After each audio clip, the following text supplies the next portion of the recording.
Hello বন্ধুরা, good morning, শুভ সকাল। তোমরা সবাই কেমন আছো? আশা করি সবাই ভালোই আছো। যে দেখতে পাচ্ছ আমি সব কিছু কামটাম কমপ্লিট কইরা, তারপরে রান্না বান্না কমপ্লিট কইরা চাটা খাইলাম।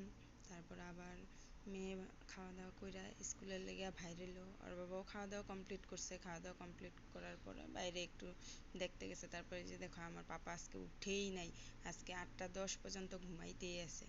উঠামু ওরে জাগামু, তা আমি একটু বাইরের দিকে যাই, বাইরের দিকে দেখা তারপরে দেখা আমি একটু পানটা খাইয়া লই। পান টান খাইয়া এই যে বাইরের দিকে দেখতেছি বৃষ্টি হইব আর কি, অন্ধকার মেঘলা মেঘলা হয়ে রয়েছে, যে এর জন্য আর কি অনেক কাম আছে। ছাগলের ঘরটা পরিষ্কার করতে আছে, একটু পান খাই লই। পান টান ধ্রুবজিৎ, বাবুরে উঠাইতে আ হবে। পাপা, এই যে গেলাম বাবুরে উঠাইতে, পাপারে, ওরে ডাকতেছি, ধ্রুব, উঠে না উঠে না। এ ছোটু, ছোটু পাপা, হিলতাছে উঠে না কে? হিলতাছে, এই যে হিলতাছে, হাত বাবা, পা উঠাইতেছে, কিন্তু মানে এই যে উঠবে না। এত ধ্রুব, ঘুম, মানে এত ঘুম। হামু হয়েছে না নাকি? কালকে 8টা পুরা বাজি রাত্র গেছে। 9:30টার দিকে ঘুমাই গেছে। পাপা টু, তারপরে মানে আমার ঘুম কমপ্লিট হয়েছে। এ পাপা, আমি ডাকতেছি ওর পাপা পাপা ডাকতেছে, পাপা, পিছন থেকে ওটু, ডাকতেছি আম্মু আম্মু আম্মু ও আম্মু। মাগো এত ঘুম। সামনে নিলে আরো বেশি হুম, করে যেদিকে নিয়ে